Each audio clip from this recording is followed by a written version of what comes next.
नमस्कार दोस्तों, सर जी क्लासेस में आपका स्वागत है। तो हम लोग हिंदी डिस्कस कर रहे थे, जो भी आपके एग्जामिनेशन होने वाले हैं डी ट्रिपल एस बी का और साथ में आर एस सी बी का। तो अभी तक देखिए जितने भी लेक्चर्स हमने कवर किया हुआ है हिंदी का, तो इसका हमने अलग से प्लेलिस्ट बना दिया है। तो आप लोग डिस्क्रिप्शन बॉक्स में जाना, वहाँ पे आपको जो है लिंक इसका मिल जाएगा। और आप लोग कमेंट सेक्शन में भी जाना, वहाँ पे भी आपको लिंक मिल जाएगा। यदि आपका प्लेलिस्ट ओपन नहीं होता है तो अभी कुछ इशू चल रहा है। और साथ में देखिए पीडीएफ भी हम आपको इसका कुछ ही दिन में प्रोवाइड कर देंगे, पूरा कंप्लीट पीडीएफ नोट्स, जिसमें कि आपको जितने भी टॉपिक्स हैं तो वो सारे आपको मिल जाएंगे। और साथ में क्वेश्चंस भी उसमें हम इंक्लूड करेंगे। तो वो जो है आपका जल्दी अवेलेबल हो जाएगा, तो आप लोग थोड़ा सा वेट कीजिए। और अभी तक के लिए आप लोग स्टडी करते रहिए। हम जो है आपका पूरा कंप्लीट हिंदी और इंग्लिश जो भी है तो वो भी हम आपका पूरा करा देंगे टाइम से पहले। तो चलिए स्टार्ट करते हैं हम लोग आज का क्लास। तो देखिए आज का जो सेशन रहेगा तो इसमें हम लोग कवर करेंगे संज्ञा के बारे में। तो देखिए आज का जो टॉपिक रहेगा तो इसमें हम कवर करेंगे संज्ञा के बारे में। तो देखिए जो संज्ञा जो आपका है तो ये बहुत ही इंपॉर्टेंट है, जिसे इंग्लिश में हम लोग नाउन बोलते हैं हम लोग। तो हमारा ये दो पार्ट में चल रहा है हिंदी, एक में हम कवर कर रहे हैं आपका वोकैब पोर्शन और दूसरे पार्ट में ग्रामर वाला सेक्शन। तो जिससे कि आपका जो है मोटिवेशंस बना रहेगा और साथ में थोड़ा सा आप लोगों को भी जो है अच्छा फील लगेगा, क्योंकि दोनों चीज़ एक साथ पढ़िएगा तो आपके लिए ज़्यादा बेनिफिशियल रहेगी। तो यहाँ देखिए संज्ञा है, इसका डेफिनेशन समझेंगे, इसके कितने टाइप्स होते हैं और इनसे जो बनने वाले क्वेश्चंस होते हैं तो वो सारा कुछ हम लोग देखेंगे। तो सिंपल लैंग्वेज में देखिए संज्ञा संज्ञा जो आपका है तो वो विकारी शब्द को बोलते हैं हम लोग, जिससे कि किसी आपको विशेष वस्तु या भाव या फिर कोई जीव होते हैं तो उसके नाम का बोध होता है, तो उसे हम लोग संज्ञा कहते हैं। तो सिंपल लैंग्वेज में बोलेंगे हम लोग कि कोई भी नाम, व्यक्ति, स्थान या जाति कोई भी हो तो उन सभी के नामों को बोलते हैं हम लोग संज्ञा। या फिर सिंपल लैंग्वेज में आप इसको बोल सकते हैं, बहुत बार आपने इसका डेफिनेशन पढ़ा होगा। जैसे कि एग्जाम्पल में बात करते हैं हम लोग, कोई भी नाम हो गया जैसे कि घोड़ा हो गया। अगर मान लीजिए हम बात करते हैं लड़के का नाम का हो गया, अनिल, कमल, कुछ भी हो गया आपका यहाँ पे। तो ये सारे जो है थे नाम है, किसी भी चीज़ का हो जाए तो उसको बोलेंगे हम लोग संज्ञा बोलेंगे।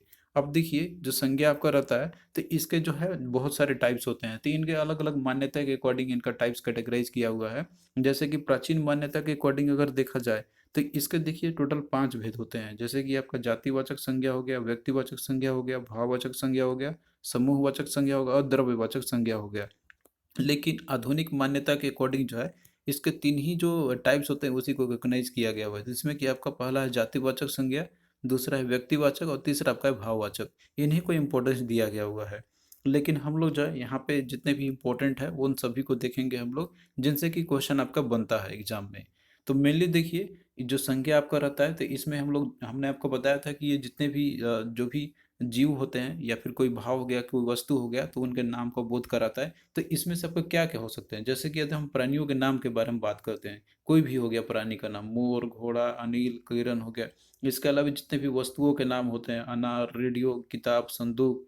इसके अलावा जितने भी स्थान हैं उनके नाम होते हैं, जैसे कुतुब मीनार हो गया, नगर हो गया, भारत हो गया, मेरठ हो गया। इसके अलावा जो भाव होते हैं उसके नाम का, जैसे वीरता हो गया, बुढ़ापा हो गया, मिठास हो गया। तो ये सारे जो हैं आपके क्या हो जाएंगे, संज्ञा कहलाएंगे। अब देखिए इनको हमने तो पढ़ तो लिया कि ये सारे नाम को बोलते हैं, लेकिन इसको कैटेगराइज भी किया जाता है कि कौन सा नाउन का होगा। तो यहाँ पे जो भेद होते हैं इसके तो मेनली 5 भेद होते हैं, जो कि ये प्राचीन मान्यता के अकॉर्डिंग ही चलते हैं हम लोग यहाँ पर। तो पहला आपका हो गया व्यक्तिवाचक, जिसे इंग्लिश में बोलते हैं हम लोग प्रॉपर नाउन। दूसरा आपका है जातिवाचक, जिसे बोलते हैं हम लोग कॉमन नाउन इंग्लिश में। तीसरा आपका है भाववाचक, जिसे अब्स्ट्रैक्ट नाउन भी बोलते हैं हम लोग। फिर उसके बाद आपका अगला यहाँ पे समूहवाचक है, जो कि कलेक्टिव नाउन बोलते हैं हम लोग इंग्लिश में। और पांचवा आपका है द्रव्यवाचक, जिसे हम लोग मटेरियल नाउन भी बोलते हैं इंग्लिश में। तो आइए हम लोग यहाँ पे जो है एक एक करके इसके पूरे डेफिनेशन को देखते हैं हम लोग और आइडेंटिफाई करेंगे। और किस तरीके से आपको जो है वहाँ पे देखना होगा कि ये जो है आपका व्यक्तिवाचक है या फिर जातिवाचक है। तो देखिए जो व्यक्तिवाचक जो संज्ञा आपका रहता है तो इसमें मेनली आपको जितने भी रहेंगे तो व्यक्ति या फिर जो वस्तु रहते हैं या फिर जो स्थान रहते हैं तो उन सभी का नाम को ये बोध करेगा। तो इस तरीके का अगर मान लीजिए कहीं पे भी किसी वस्तु या व्यक्ति या स्थान का नाम का अगर बोध हो तो उसे हम लोग व्यक्तिवाचक संज्ञा कहते हैं। जैसे कि एग्जाम्पल की बात करें, जैसे कोई व्यक्ति का नाम हो गया रवीना, सोनिया गांधी, श्याम, हरि, कुछ भी हो गया तो ये क्या आपके यहाँ आ जाएंगे, व्यक्तिवाचक संज्ञा कहलाएंगे। उसी तरीके से वस्तु के नाम के भी आपका कहलाएगा, कार हो गया, टाटा हो गया, चाय दुकान हो गया। स्थान के नाम का भी आ जाएगा इसमें, ताजमहल, कुतुब मीनार, जयपुर। इसके अलावा जो दिशाओं की जो नाम होती है, उत्तर, पश्चिम, दक्षिण, पूर्व। इसके साथ में जो देशों के भी जो नाम होते हैं, जैसे भारत, जापान, अमेरिका। इसके अलावा राष्ट्रीय जातियों के जो नाम होते हैं जैसे भारतीय, रूसी, अमेरिकी, इसके अलावा जो है समुद्रों के जो भी नाम होते हैं, काला सागर, भूमध्य सागर, हिंद महासागर, और इसके साथ में जितने भी नदियों के नाम है या फिर पर्वतों के नाम है, नगर और चौकों के नाम हो गया, दिन महीना का नाम हो गया, इसके अलावा त्योहार और जो उत्सव होते हैं उन सभी के नाम है, तो इन सभी को बोलेंगे हम लोग व्यक्तिवाचक संज्ञा। तो यहाँ पे देखिए हमने हर एक पॉसिबिलिटी को इंक्लूड करने की कोशिश किया हुआ है ताकि जो है आपको कन्फ्यूजन ना हो एग्जाम में, क्योंकि ये चीज़ दे दिया जाता है ना एग्जाम में कि जैसे आपका यहाँ पे दे दिया जाए मई, यानी कि जो महीने का महीना जो होते हैं उसके नाम को, मतलब वो कौन सा संज्ञा में आपका आएगा, तो वो व्यक्तिवाचक संज्ञा के अंदर में ही आएगा। तो इसीलिए हमने यहाँ पे सारा कॉम्बिनेशन इंक्लूड किया हुआ है, तो आपको कोई जो है कन्फ्यूजन नहीं होगा एग्जाम में। फिर अगला देखिए, दूसरा आपका यहाँ पे है जातिवाचक संज्ञा। तो जातिवाचक संज्ञा से हमें क्या पता, कैसे पता करेंगे हम लोग, तो देखिए जातिवाचक संज्ञा ये वैसे शब्द आपके कहलाएंगे जिससे कि एक जाति के सभी प्राणियों का या फिर जो है वस्तुओं का वो बोध कराएंगे, तो उसे बोलेंगे हम लोग जातिवाचक संज्ञा। तो एग्जाम्पल की बात करें, जैसे बच्चा आपका हो गया, तो बच्चे में सभी बच्चे आ जाएंगे जिसमें कि मान लीजिए वो एज ग्रुप होगा उनका, वो चाहे वो फीमेल हो या फीमेल हो, कोई भी सभी आ जाएंगे इसके अंदर में। जानवर है तो जानवर में सभी तरह के जानवर आ जाएंगे, शेर, चीता, बाघ, जितने भी हैं सभी आ जाएंगे। नदी है तो नदी में जितने भी नदियां हैं तो सभी आ जाएंगे। अध्यापक है, बाजार हो गया, गली हो गया, पहाड़ हो गया, खिड़की हो गया, स्कूटर हो गया, तो ये सारे जितने भी आपके हैं, तो एक या तो फिर जैसे मान लीजिए कि ये वस्तु के नाम है या प्राणी के नाम है, स्थान के नाम है, लेकिन ये एक जैसे एक समूह को यानी कि समूह को संबोधित कर रहा है, तो ये सारे क्या आपके कहलाएंगे, जातिवाचक संज्ञा कहलाएंगे। और भी एग्जाम्पल आप देख सकते हैं, जैसे लड़का हो गया, पशु पक्षियों हो गया, वस्तु हो गया, नदी है, मनुष्य है, पहाड़ है, तो ये सारे चीज़ है। अब यहाँ पे एग्जाम्पल भी दिया हुआ है सभी का। जैसे लड़का में आपका क्या आ जाएगा, नाम आ जाएंगे, जैसे राजेश, सतीश, दिनेश, तो ये सारे नाम अगर रहेगा तो वो आपके हो जाएंगे व्यक्तिवाचक। लेकिन लड़का आती क्या होगा, आपका जाति को सब रिप्रेजेंट कर रहा है। उसी तरीके से पशु पक्षियों में भी आपका आ जाएंगे सारे जितने भी हैं, वस्तु में भी आपका सारे चीज़ आ जाएंगे, और नदी में भी जितने भी नदियाँ हैं सभी चीज़ आ जाएंगे। अगला देखिए यहाँ पे आपका है दैट इज भाववाचक संज्ञा। तो देखिए भाववाचक संज्ञा हम लोग किसको बोलेंगे कि जिन शब्दों से किसी प्राणी या पदार्थ के गुण या फिर भाव या स्वभाव या फिर जो उसकी अवस्था है उसका अगर बोध कराता हो तो उसे हम लोग भाववाचक संज्ञा कहते हैं। जैसे कि एग्जाम्पल आपका है उत्साह, ईमानदारी, बचपन। तो इन सभी में आप देखते रहे यहाँ पे कि कोई भी चीज वर्ड रहता है जिसमें कि भाव बताए, किसी के बारे में भाव प्रकट करे, तो उसमें आपका हो जाएगा भाववाचक संज्ञा कहलाएंगे।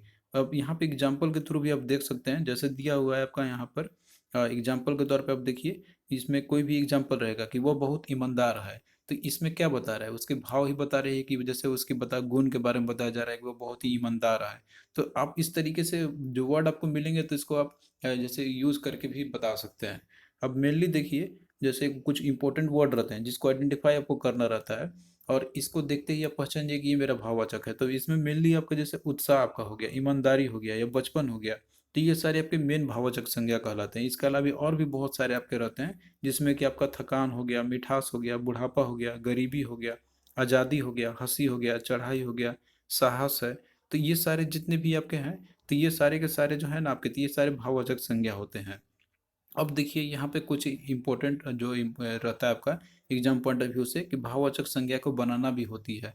जैसे जो भाववाचक संज्ञा कैसे बनते हैं हम लोग, तो कैसे बनाते हैं हम लोग, तो ये जो संज्ञा होती है तो उसी से ही बनाए जाते हैं।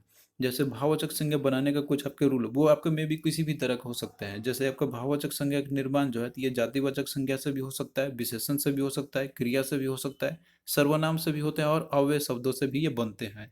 तो इनको किस तरीके से बनाया जाता है, इनके रूल क्या होती है, तो वो चीज़ आप लोग यहाँ पे देख सकते हैं। जैसे कि पहला आपको दिया हुआ है कि भाववाचक संज्ञा जैसे हम लोग बनाते समय मेनली जो है इसमें अंत में उसमें पन लगाते हैं या फिर त्व लगाते हैं या फिर ता लगाते हैं, इन सभी शब्दों का यूज किया जाता है, तो वो आपका बन जाएगा भाववाचक संज्ञा।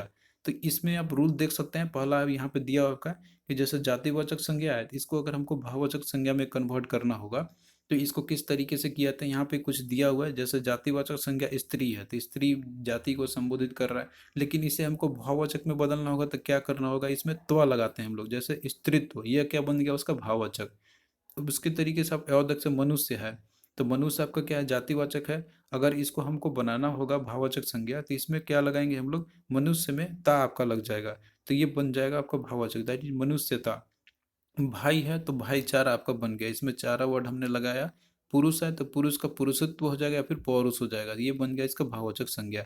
तो जो इसके होते हैं आपको वही याद रखना है। अब देखिए क्वेश्चन हम लोग कुछ कर लेते हैं जो कि आपका इम्पोर्टेंट है एग्जाम पॉइंट ऑफ व्यू से। हम लोग यहाँ पे यही अप्रोच फॉलो करेंगे, क्वेश्चन भी देखते चलेंगे इसमें हम लोग, और साथ में थ्योरी भी कवर करते चलेंगे, जिससे कि आपका जो है तैयारी अच्छे से हो जाए।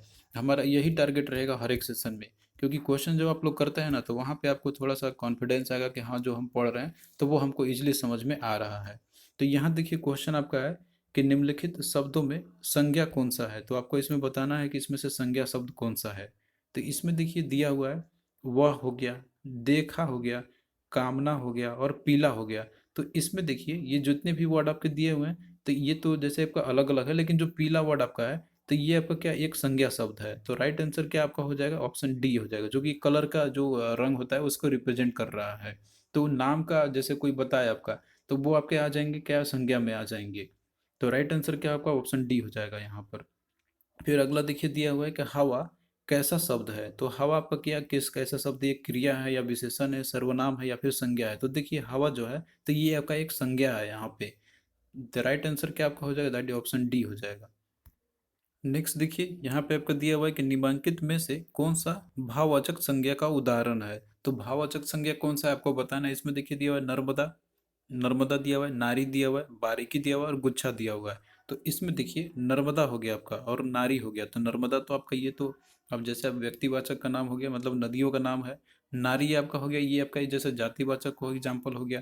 बारीकी देखिए यहाँ पे दिया हुआ है तो ये जो है आपका भाववाचक संज्ञा का उदाहरण है। तो ऑप्शन ये आपका हो जाएगा, ये ऑप्शन आपका सफल किया हुआ है, ये ऑप्शन मतलब सी में रहेगा, आप लोग कोई दिक्कत नहीं है। तो ये जो है आपका क्या होगा, भाववाचक संज्ञा है। अब इसमें देखिए जो गुच्छा दिया हुआ है ये आपका समूहवाचक संज्ञा का उदाहरण है, क्योंकि गुच्छा रहता है तो समूह को संबोधित करता है यहाँ पर। लेकिन जो बारीकी है तो ये जो है आपका क्या है, भाववाचक संज्ञा दिखा रहा है यहाँ पर। और हम लोग यहाँ पे देख लेते हैं जैसे कि आपका भाववाचक संज्ञा बनाए जाते हैं। जैसे कि अगर मान लीजिए विशेषण शब्द है तो उससे अगर हमको भाववाचक संज्ञा बनाना होता है तो इसमें क्या रूल आपका रहता है, क्या आप इसमें ऐड किए जाते हैं। तो मेनली देखिए भाववाचक संज्ञा जब बनाते हैं हम लोग तो जो भी आपके विशेषण रहेंगे तो इसके अंत में हम लोग पन लगाते हैं या त्व लगता है या फिर ता लगाए जाते हैं। तो इन शब्दों का प्रयोग करके बनाए जाते हैं। यहाँ पे आप देख सकते हैं दिया हुआ है आपका, जैसे विशेषण आपका है लघु है तो इसका हो जाएगा लघुता या फिर लघुत्व। और भी आप देख सकते हैं एक है तो एक का एकता या एकत्व हो जाएगा। खटा है तो इसका खटाई हो जाएगा। गुवार है इसका होता है गवारपन। बूढ़ा है तो इसका होता है बुढ़ापा। नवाब है तो इसका हो जाएगा नवाबी। बड़ा है तो बड़ाई हो जाएगा और भला है तो भलाई आपका हो जाएगा। और भी आप देख सकते हैं चतुर है तो चतुराई हो जाएगा। और बाकी आप और देख लेना, लिस्ट पूरा दिया हुआ है। और बाकी देखिए जैसे कुछ क्रिया शब्द भी आपके रहते हैं तो इसको अगर भाववाचक बनाना रहता है तो यहाँ पे लिस्ट दिया हुआ है आपका। जैसे दिया हुआ है खोजना, खोजना क्या है, ये आपका एक क्रिया है तो इसको बदलेंगे हम लोग भाववाचक में तो इसका हो जाएगा खोज। जीतना है तो इसका हो जाएगा जीत। लड़ना का होगा लड़ाई। चलना का आपका हो जाएगा चाल या फिर चलन। और इसके अलावा और भी आप देख सकते हैं पहनना का हो जाएगा पहनावा। लूटना का हो जाएगा लूट। घटना का आपका हो जाएगा घटाव। और इसके अलावा और भी आप देख सकते हैं जैसे रोना है तो रुलाई हो जाएगा, पढ़ना है तो पढ़ाई हो जाएगा, पिटना का पिटाई हो जाएगा, समझना का समझ हो जाएगा। और भी आप देख सकते हैं नाचना का नाच हो जाएगा। तो लिस्ट पूरा दिया हुआ है तो आप लोग जो है इसे देख लेना। आपका जो है क्वेश्चन देखने को मिलेंगे इसी में से ही, आपको हमने सारे इंपॉर्टेंट जो है इसमें ऐड किया हुआ है। फिर नेक्स्ट देखिए जैसे कि और भी जो भेद होते हैं इसके, जैसे कि आपका समूहवाचक संज्ञा हो गया। तो देखिए समूहवाचक संज्ञा, समूह नाम से ही आपको पता चल रहा है कि ये ऐसे संज्ञा शब्द मतलब होंगे जिससे कि हमें वस्तु के समूह या फिर समुदाय का बोध होता हो। तो उसे हम लोग समूहवाचक संज्ञा कहेंगे। जैसे कि आपका दिया हुआ है व्यक्तियों का समूह तो उसे बोलते हैं हम लोग भीड़। या फिर जनता आपका हो गया, या सभा हो गया, कक्षा हो गया। तो इन से ये सारी चीज़ क्या आपके हैं, ये जो है समूहवाचक संज्ञा के उदाहरण है। और भी आप देख सकते हैं जैसे वस्तुओं का कुछ समूह होता है, जैसे गुच्छा आपका है, कुंज है आपका, मंडल है या घोंद है। तो ये सारे जो है क्या हो रहा है, एक तरीके से समूह को संबोधित कर रहे हैं, समुदाय को संबोधित कर रहे हैं। तो ये सारे आपके हो जाएंगे समूहवाचक संज्ञा के एग्जाम्पल। फिर अगला देखिए द्रव्यवाचक संज्ञा आपका है। तो द्रव्यवाचक संज्ञा देखिए वो होते हैं कि जिस संज्ञा से हमें नाप या फिर जो तौल वाली वस्तु का बोध होता हो तो उसे हम लोग द्रव्यवाचक संज्ञा कहते हैं। तो सिंपल हम बोल सकते हैं इसको कि जिस संज्ञा शब्दों से हमें किसी धातु, द्रव या फिर पदार्थ का बोध होता है तो उसे हम लोग द्रववाचक संज्ञा कहते हैं। जैसे कि आपका एग्जाम्पल है तांबा हो गया, पीतल हो गया, चावल हो गया, घी हो गया, तेल, सोना या लोहा हो गया। तो ये सारे आप देख रहे हैं ना, इन सभी में क्या हो रहा है, किसी भी धातु का या द्रव्य का पदार्थ का ही बोध कराया जा रहा है। तो ये सारे हो जाएंगे द्रववाचक संज्ञा। तो आई होप कि ये सारा चीज आपको समझ में आया होगा यहाँ पे। अब आइए हम लोग यहाँ पे क्वेश्चंस करते हैं जो कि आपके प्रीवियस ईयर एग्जाम में ही पूछे गए थे, वेरियस जो और एग्जाम हुए थे, और ये भी जो एग्जाम आपके होने वाले हैं उसमें भी पूछे गए थे। क्वेश्चन देखिए है कि एक समूहवाचक नहीं है, तो इनमें से कौन सा एक समूहवाचक नहीं है आपका। तो इसमें देखिए दिया हुआ है गुच्छा, दल, छत्ता या बेल दिया हुआ है। तो इसका देखिए राइट आंसर आपका हो जाएगा ऑप्शन डी, बेल। बेल तो आपका एक संज्ञा ही हो गया, जो कि आप खाते हैं बेल, वो आपका हो गया यहाँ पर। और बाकी जैसे गुच्छा है तो ये समूह हो गया, दल है तो ये भी एक समूह को संबोधित कर रहा है, छत्ता है तो छत्ता में भी देखिए एक समूह ही रहता है। तो ये सारे जितने भी आपके समूहवाचक है, लेकिन जो बेल आपका है तो ये समूहवाचक नहीं है, तो राइट आंसर ऑप्शन डी हो जाएगा। फिर नेक्स्ट देखिए दिया हुआ क्वेश्चन आपका, निम्नलिखित में से कौन सा शब्द भाववाचक संज्ञा का सूचक है। तो इनमें से बताना है कि कौन सा शब्द है जो भाववाचक संज्ञा का एक सूचक है। तो इसमें देखिए दिया हुआ है लंबाई, लोभी, मधुर या लज्जालु दिया हुआ है। तो इसमें देखिए जो भाववाचक संज्ञा आपका है तो वो है लंबाई, लंबा से लंबाई आपका बनता है ये। तो राइट आंसर इसका ऑप्शन ए आपका हो जाएगा। और बाकी जो लोभी, मधुर, जो लज्जातु दिया हुआ है तो ये सारे जो भाववाचक संज्ञा नहीं है। तो आपको हमने बताया भी था कि भाववाचक संज्ञा किस तरीके से बनाई जाती है, किसी में आई लगा, किसी में तो लगा के, किसी में पन लग के। तो आपको जो है वो याद रखना है और उसको ध्यान रखना है। तो यहाँ पे लंबाई जो आपका क्या है, भाववाचक संज्ञा शब्द है। फिर अगला देखिए दिया हुआ है कि दुकान की भाववाचक संज्ञा क्या होगा। तो दुकान का भाववाचक संज्ञा क्या होगा आपको बताना है। तो देखिए दुकान का होता है दुकानदारी।